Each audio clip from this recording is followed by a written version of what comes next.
1 अरब लेते हैं तो कुछ पैसा सड़कों पे लगा देते हैं, बाकी खा जाते हैं। IMF से लेते हैं ना कर्ज, थोड़ी चीज़ें सस्ती कर देंगे, वो कर्ज हमारे बच्चों पे चला जाएगा। हमारे अब्बा जी ने मना किया था कि बेटा बैंक से कर्ज ना लेना, तुम्हारे से उतरेगा नहीं, बैंक तुम्हारी जायदाद नीलाम कर देगा। ये कर्जा लेके पाकिस्तान के अंदर क्या इस्तेहकाम आ सकता है माशी तौर पे? मुश्किल लग रहा है। इन्होंने ये भी खा जाना है कर्ज जो हमारी औलाद के ऊपर चढ़ जाएगा, बच्चों के ऊपर।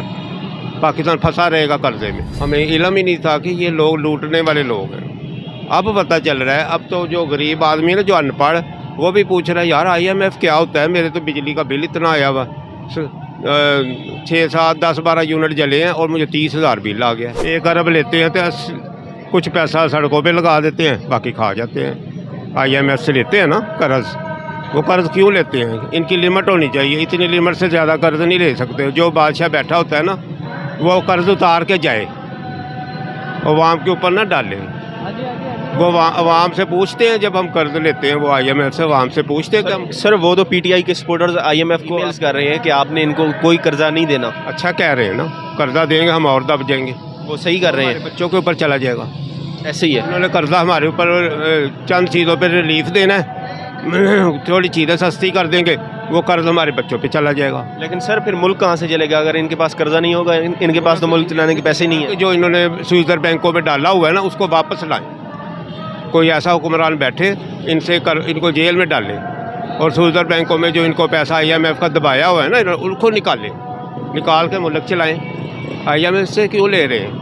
हमारे अब्बा जी ने मना किया था कि बेटा बैंक से कर्ज ना लेना, तुम्हारे से उतरेगा नहीं, बैंक तुम्हारी जायदाद नीलाम कर देगा।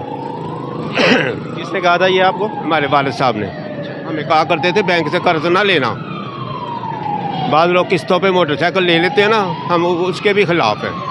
मिसाल के तौर पे 50,000 की मोटरसाइकिल है तो 80,000 रुपया वो ले जाते हैं। इससे बेहतर है कि 20,000 वाली सेकेंड हैंड ले लो, उसमें ज़हनी सुकून रहेगा। ऐसे ही है। तो ये आप समझते हैं कि जो कुछ अब इनका ये प्लान है कि 6 अरब डॉलर हम कर्जा मजीद लें। अब ये कर्जा लेके पाकिस्तान के अंदर क्या इस्तेहकाम आ सकता है माशी तौर पे? मुश्किल लग रहा है। इन्होंने ये भी खा जाना है। वो आवाम को थोड़ी चंद चीज़ें सस्ती कर देंगे, आटा उटा सस्ता कर देंगे, बिजली का बिल कम कर देंगे, गैस कम कर देंगे। उसके बाद वो कर्ज जो हमारी औलाद के ऊपर चढ़ जाएगा, बच्चों के ऊपर। पाकिस्तान फंसा रहेगा कर्जे में। आगे से ले ही ना ये, बल्कि इसको उतारने की कोशिश करें। माशी हालात इनके हाथ में है, ये चाहें तो सब कुछ कर सकते, माशी हालात सही कर सकते हैं। और माशी हालात की आमदनी से कर्ज थोड़ा थोड़ा करके उतारें, और IMF की मिन्नत करें कि हम आपका कर्ज उतार देंगे, लेकिन आहिस्ता आहिस्ता, आगे ले ही ना कर्ज। सर आपने वोट किसको दिया? बस वोट हमने किसी को भी नहीं दिया। हमारा वोट देते ही नहीं, यार नहीं दिया? नहीं, इस बार नहीं दिया। पहले नवाज शरीफ को देते थे, अब हमें उनकी भी बातों का इल्म हो गया कि वो भी बंदे सही नहीं है, ना ये जरदारी सही है, ना ये सही है। जो भी इक़्तिदार में आया ना, उसने लूटा है। हम लोगों को इन बातों का पता ही नहीं था, हमें इल्म ही नहीं था कि ये लोग लूटने वाले लोग हैं। अब पता चल रहा है। अब तो जो गरीब आदमी है ना, जो अनपढ़, वो भी पूछ रहा है यार IMF क्या होता है, मेरे तो बिजली का बिल इतना आया हुआ, 6, 7, 10, 12 यूनिट जले हैं और मुझे 30,000 बिल आ गया।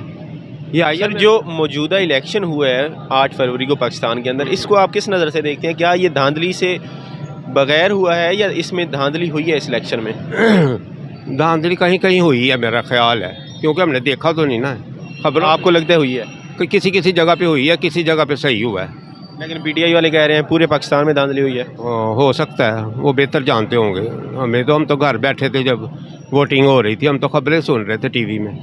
धांधली तो हुई है, धांधली से तो ये हुकूमत बना रहे हैं। अगर ये धांधली ना हुई होती तो इनकी हुकूमत कभी भी ना बनती।